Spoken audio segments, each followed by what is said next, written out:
மக்களே, இன்று நாம் திருக்குறள் 443ஆம் குறளை பார்க்கிறோம். இது திருக்குறளின் பொருட்பால் பகுதியில் உள்ள அரசியல் என்னும் இயலில் இடம்பெற்றுள்ள பெரியாரை துணைக்கோடல் அதிகாரத்தின் 3வது குறள்.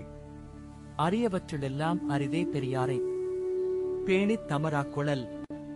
இந்த குறள் சொல்ல வருவது என்னவெனில், அதிகாரத்தில் அதிகமான பெரியவர்களை ஆளுதல் செய்வது மிகவும் கடினம். ஆனால் பெரியரின் முக்கியத்துவம் பெறும்போது அவரை உண்மையாக பராமரித்தல் அவசியம். அரிதான வாய்ப்பை ஆட்சியாக கொண்டு அவரை நம்பகமான வகையில் நடத்தும் முயற்சி, இது ஆட்சியாளரின் பொறுப்பும் நெறியும் ஆகும். என் வாழ்க்கையில் இதை எப்படி பார்க்கலாம் என 2 உதாரணங்களை கூறுகிறேன். முதல் உதாரணம், ஒரு நிறுவனத்தின் மேலாளராகியவர். அவர் திறமையான பணியாளர்களை மதித்து அவர்களின் மதிப்பை உயர்த்தி கொள்கைகளை நியாயமாக மேற்கொள்கிறார். இவ்வாறு அவர் நிறுவனத்தின் வளர்ச்சியை விரைவாக அடைகிறார். மற்றொரு உதாரணம், சமூகத்தில் மரியாதைக்குரிய மூத்தவரை பின்பற்றும் ஒரு இளைஞன்.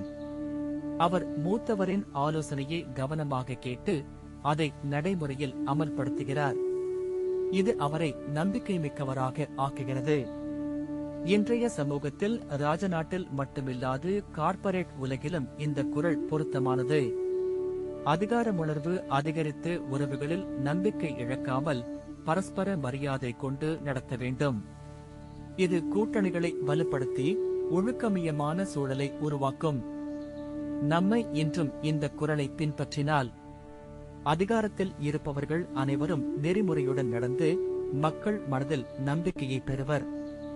அதனால் சமுதாயம் ஒற்றுமை மற்றும் செழிப்பை அனுபவிக்கும். இதுதான் திருவள்ளுவரின் கற்றல் நம்மை வாழ்க்கையில் உண்மையாக சாமர்த்தியத்துடன் வாழ வழிகாட்டுகிறது. அடுத்த அதிகாரத்தில் மீண்டும் சந்திப்போம்.